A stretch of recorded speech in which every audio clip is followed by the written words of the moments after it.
জীবন একটি পরীক্ষার নাম, যেখানে প্রতিটি মুহূর্তে আমাদের বিশ্বাস এবং ধৈর্যের পরীক্ষা নেওয়া হয়। আল্লাহর ওপর ভরসা রাখুন, কারণ তিনি সবচেয়ে বড় সাহায্যকারী। কষ্টের পর সাফল্য আসে, দুঃখের পর শান্তি আসে। যদি আমাদের অন্তরে দৃঢ় বিশ্বাস থাকে, তাহলে আল্লাহ আমাদের জন্য সব পথ সহজ করে দেন। এখনই সময়, চলুন আল্লাহর পথে এক ধাপ এগিয়ে যাই এবং তার রহমতের দিকে হাত বাড়িয়ে দিই। আল্লাহ আমাদের সাথে আছেন, তিনি আমাদের ধৈর্য ও বিশ্বাসের পুরস্কৃত করবেন। জীবন একটি পরীক্ষার নাম, যেখানে প্রতিটি মুহূর্তে আমাদের বিশ্বাস এবং ধৈর্যের পরীক্ষা নেওয়া হয়।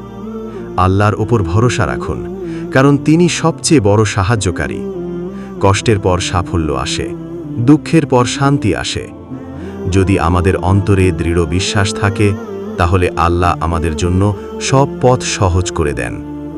এখনই সময়, চলুন আল্লাহর পথে এক ধাপ এগিয়ে যাই এবং তার রহমতের দিকে হাত বাড়িয়ে দিই। আল্লাহ আমাদের সাথে আছেন, তিনি আমাদের ধৈর্য ও বিশ্বাসের পুরস্কৃত করবেন।